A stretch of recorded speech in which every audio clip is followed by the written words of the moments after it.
বর্তমানে তো ভিক্ষার ব্যবসার উপরে কোনো ব্যবসা নাই বুঝছো। আরে বেটা পুরো জমজমাট ব্যবসা হোক। এই সিক্রেট ব্যবসার কথা আবার মাইসের জানান দিব। হ্যাঁ জানান যাইব না। এই দিয়ে একটা ঘর এনতে করা লই। এ ঘরে লোকজন আছে? এ বাইতে কি চাচা খুড়া কেউ আছে? তাহলে মোগড়া ভিক্ষা দেন। এ বেটা দুয়ার দি খোলায় তুমি একটা রাখতো।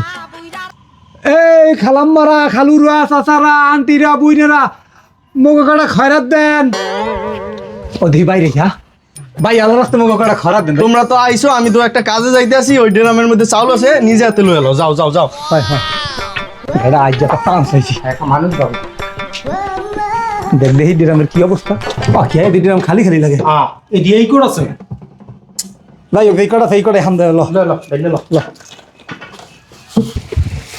খাইছে খাইছে খাইছে খাইছে। এ খরাইতে আলার বা হালারা তো করে নিতে বসি এক মুঠ চল, তোরা দি মুঠ ড্রাম চল হয়ে যাস। বললাম না কাহিনী কি। চাই দেখো কি কয় উল্টো পাল্টা কথাবার্তা। এই মেয়ে আমার এই ড্রামের মধ্যে 1 মুঠের বেশি চাউল আছিল। এই দুটো চাউল আছিল। এই দেই দেই দেই তোকে ব্যাগের মধ্যে আহারে করছে কি মোর 8 ড্রাম চাউল আছিল, মোর ড্রাম দি পুরা ফাঁকা বানা লাইছস। তোরা মোর ড্রাম ফাঁকা বানা চাউল দিলেন। আরে পড়েছে ধর ও কি যা যা এলো যা। তোরে আর বিশ্বাস জানি না মনে করছিস ঘরে দিম।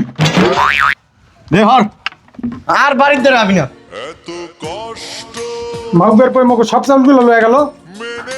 চাইয়ে দেখছস করছে কি। আরে পুরো পেটটা খালি করে দিছে। সারা দিনের কামাই মগো খরচ করে চাউল দিয়ে আমার বলা তোর যৌবনের উপরে ঠাড়া পড়বো। গজব পড়বো আর উপরে তোর ঘর পাশে ঠাড়া পড়বো। মরিয়ে যাও কয়